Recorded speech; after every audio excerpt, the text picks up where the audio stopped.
talk about the QB. We talked about QBs quite a lot. We talked about some trades that's happening, some big names. But I do want to finally start putting into perspective for the next year. And I want to know, Dave, your thoughts on which quarterback you think is going to be under the most pressure next year. And keep in mind some of the big things that's happened. The Carson Wentz trade to Indianapolis. That Dak Prescott just got re-signed with an extension in Dallas finally, which we knew that was deserved. Then I bring up some names like Aaron Rodgers, who's regarded as one of the best quarterbacks, but again, won Super Bowl in 13 seasons with Green Bay. There's that. And then my bias, of course, being Daniel Jones in New York. Dave Gettleman calling him the star quarterback, for the true Eli Manning replacement. So some of those names and some of the names I have not mentioned, Dave, what quarterback do you think is under the most pressure to prove something for next year? Sam Darnold. Sam Darnold. And that's not even me being a Jet fan. I've just, some of it is. But you can admit it, Dave. Some of it is, but no, I just, around the league, and all, I'm hearing it, he's becoming the topic of conversation with regards to who has what to show this upcoming year to prove or disprove the hate or the love that he's getting. Mm-hmm. And I say that to say this. He's someone, number 3 pick, 2017. Mm-hmm. That's nothing to bat an eye at, man. That's a big deal. That's a guy who was sought after, was thought of as, a potential long-term, team quarterback. Yeah. And, a franchise guy. And when you're not living up to it, or your team's not living up to that hype, or both, you start to then question that draft pick, and then he starts to question himself, and fans and commentators start to question, was that the right move? And so, for me, I just think because he's also so young, he's still so young, I don't think he might have just turned 23. Mm-hmm. So, when you let that sink in, I just think that he has, because here's the deal. If they decide to not go quarterback in the draft at the number 2 spot, which it's starting to lean like they aren't, Sam's coming back for a year. He's going to come back for a year. At least for a year. Mm-hmm. And whether he gets dealt or whether this coming year he ends up taking off with a new regime and new players and, all that kind of stuff, then hopefully the pressure will be off. But this year in particular, I think the pressure is on Sam Darnold to perform and for the Jets to ultimately show their hand on where they stand with him. Mm-hmm. So, and there's others that can be argued as, but for various reasons. But I think the overall quarterback that has the most pressure to perform this year, Sam Darnold. Okay. And that's my argument why.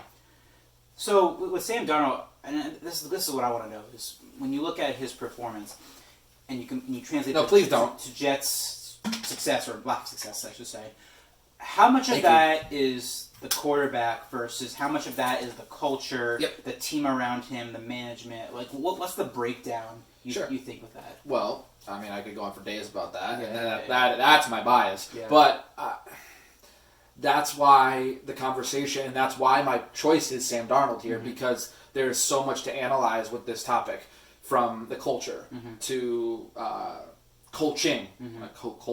Coaching. That's a nice new word there, Dave. Coaching, yeah. To coaching, to the players that are around him, and how they're executing, and then to Sam. Mm-hmm. Whereas there's sometimes, you could be argued, towards the end of Eli's career, did he have the studs around him necessarily? That could be argued. But Eli just wasn't Eli. Yeah. And so a lot of that came down, at least from the Giants fans I know, they were blaming Eli. Really? The ones that I know, they were blaming Eli. They're like, he's old, this is his arm's done. They were blaming Eli. The ones that and obviously I've heard the other argument. I've heard that he didn't have anyone. His O-line didn't give him time. Mm-hmm. I've heard that. But that's my perspective. And that's fine. Yeah. And I'm sure that was a part of it. Mm-hmm. But I'm saying a lot of the Giants fans I talked to centered in on it being an Eli rather than a culture. Yeah. Age is a real thing. Because when I think culture, and this isn't even me being insensitive to you, but sign me up for the 2 Super Bowls in a decade thing. So and I'm sorry, but how bad can the culture be if you have 2 Super Bowls in 10 years? So like, and this is not, this isn't a personal attack at you or Giants fans, but like, I get very upset when I hear fans of teams that are like, because like Giants are mediocre. Yeah. You're not bad. Yeah. The Jets have been below bad. Yep. The Browns have been below bad. The Bengals until Joe Burrow have been below bad. Some of these teams haven't even sniffed the playoffs, let alone a Super Bowl. So like, my argument comes from a more personal vantage point of that. You know, I don't think you guys have been in the gutter. So you guys have had bad years, but you guys have, like we're talking about the next 2 seconds ago, you guys are nowhere near that. You've had a couple down years, but sign me up for a couple down years, and Jets fans will know what I'm talking about when I say sign me up for that. Yeah. 2 wins doesn't make you bad. 2 wins makes you horrendous. That's true. So, like, Yeah. again, my perspective is more the extreme coming from the end of, I want mediocrity.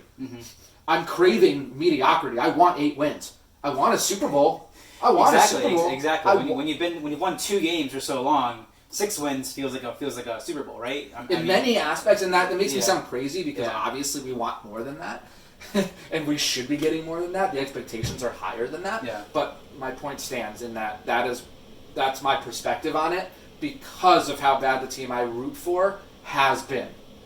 Dave, it makes sense what you're saying. Like you're saying, you know, from a relative perspective, you know, you're looking at the Jets and the Giants fans have no reason to claim you when you see the Jets across the street because, you know, I mean, what have they done in the last 40 years? You know, nevertheless 10. But I'll say this from the Giants' perspective, and it's very evident to me the Giants, when you talk about the 2 recent Super Bowls, is that you would think when you win those Super Bowls that at least you kind of cruise a little bit above a certain level. Yes. Like you know. That's fair. Keep in mind the Giants, the Super Bowls they won, they were 9-7, 10-6. I know. They were not fantastic teams right. in terms of the win-loss record. Right. On paper they were pretty decent. Sure. But in their Super Bowl victories, it wasn't like they were this full-out dynasty like the Patriots. Correct. So it just goes to show you that in the NFL, which is so cutthroat, so competitive, that there's culture, and then there's just kind of there's the ability to kind of maintain your stance in the league. Sure. And so the Giants, while you can argue in the last 10 years, last 15 years, they're considered one of the better franchises in terms of the overall success. It was very evident how fast their culture eroded. Sure. With bad management of draft picks. Oh yeah. And so it's you can look at it. It's all about your window. What do you look at? If you look at the last 20 years for the Giants, if you look at the whole last 50 years, they're definitely one of the better run franchises because they've always been able, in key moments to come in and win Super Bowls.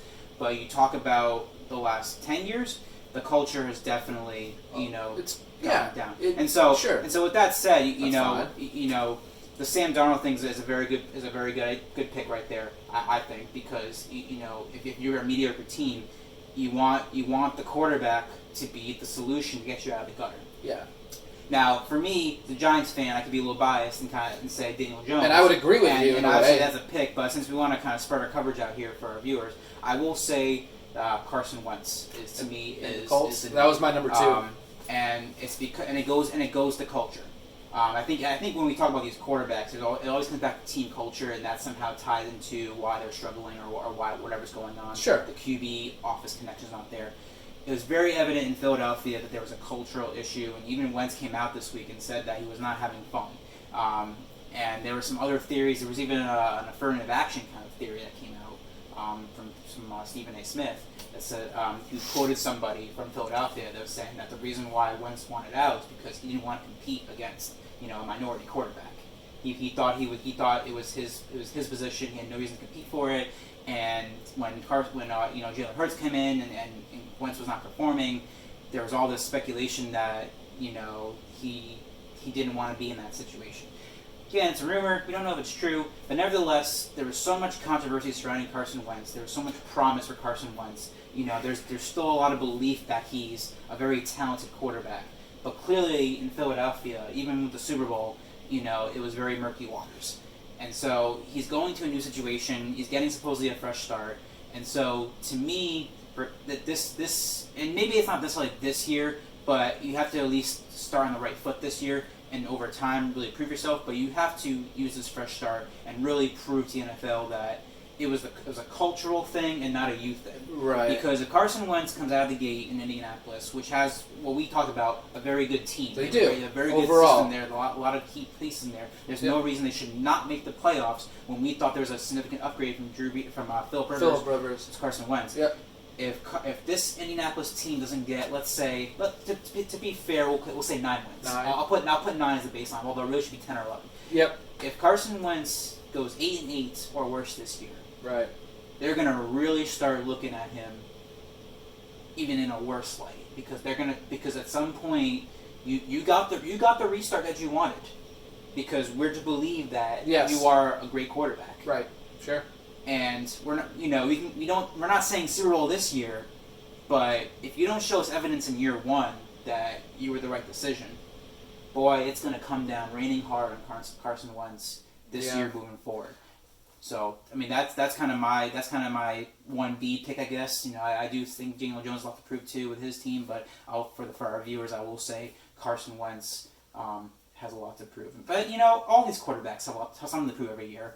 It's a question of which has the most to prove, and I would say in a slight edge to Carson Wentz.